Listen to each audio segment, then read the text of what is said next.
धन्याने जो घातपाताचा विषय ठरवलेला होता, चिकट रचलेला होता, त्यातला आरोपी येऊनच म्हणतोय नार्को टेस्ट करायची. मग त्या अर्जाला मंजुरी द्या, त्याची अंमलबजावणी करा त्या अर्जाची.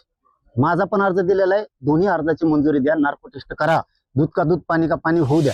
माझ्यासाठी सगळ्यात महत्वाचा विषय की ज्याला जे म्हणलं जातं ना, ज्याला कर नाही त्याला डर कशा.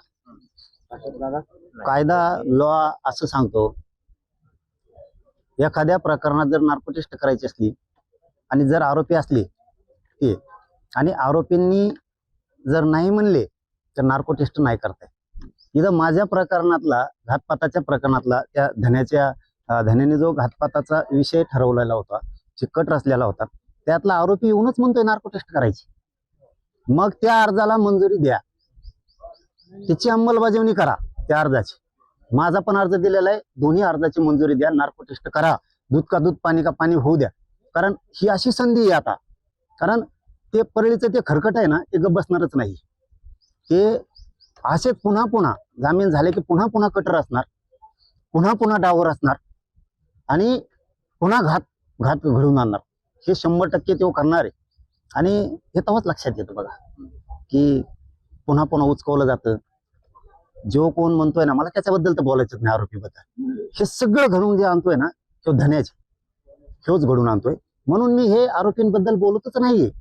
परंतु त्यातून एक गोष्ट लक्षात येते, काल जर परवा किंवा 2-4 दिवसापूर्वी जी काय प्रेस झाली आणि इथं सांगितलं गेलं की माझी जरंगीचे नार्को टेस्ट करा, तुलाही धुतल्या तांदळाचा होता ना तो आरोपी, तो असं म्हणायला पाहिजे होतं. तो म्हणला ना, समाजावरचा मला जे डाग लागलाय आता तो कसा पुसायचा.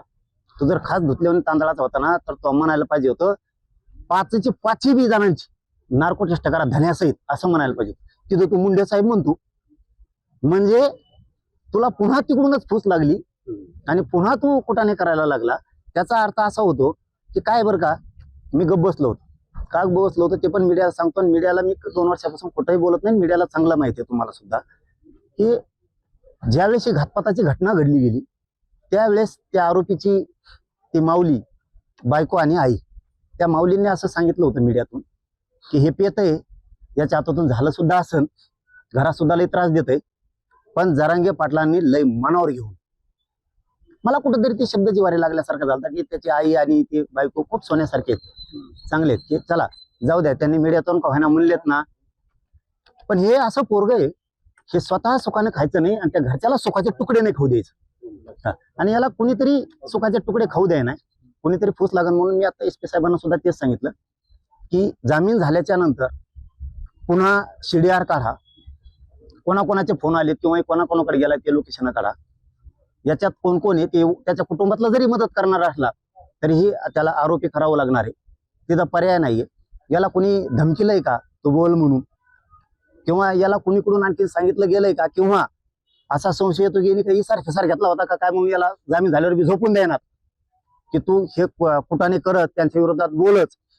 आणि तू जे जे आरोप करणार आहेस ना, ते आता तुला जाहीरपणानं सांगतो, मी थांबलो होतो काही गोष्टीसाठी. तो जामीनच होऊ द्यायचे नसते तर आम्ही वकील उभा केले असते पुढून कचाकच. आम्ही सुद्धा खूप काही गोष्टी करू शकलो असतो. पण तो ते बोलायला लागला ना, त्याला आता ते आरोप जे जे करणार आहे त्या आरोप त्याला सिद्ध सुद्धा करावं लागणार आहेत. नसता पुढच्या काळात फौजदारी गुन्हे दाखल होणार आहेत त्याच्यावरती. आता जे जे आरोप करणार त्या आरोप त्याला सिद्ध करावं लागेल. जो कोणचा आरोप करील त्याचा, नसता त्याने सिद्ध जर नाही केलं ना, पुराव्यासहित आरोप केलेला, तर फौजदारी गुन्हे दाखल होणार आहेत. त्याला आता सुट्टी नाहीये. म्हणजे आणि धन्याला तर नाहीच.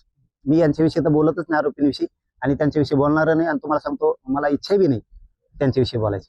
पण धन्या गप्प बसतच नाहीये. ते परळीचं खरकट गप्प बसायलाच तयार नाहीये. ते राहून राहून राहून राहून पुन्हा ते उचकीत आहे हे असले प्रकरण. आता इतकं भारी आलंय ना, काय म्हणतात ना त्याला, जुनी एक काहीतरी म्हण आहे, आता चिवा पाड खिनी छाया. धन्या आता उंट पहाडाच्या खाली आलाय, आता चिवा पहाडाच्या खाली आलाय. त्याचं कारण असं आहे की आरोपी जो करणार आहे, घातपात घडून आणणार आहे, कट रचणार आहे, त्याचं नाव नाही घेत ते. उलट त्याला सारखं सारखं मीडियात बोलायला लावतात. याचा अर्थ जे आरोपी आहेत ना, हा बघ सांगणारे तुम्ही,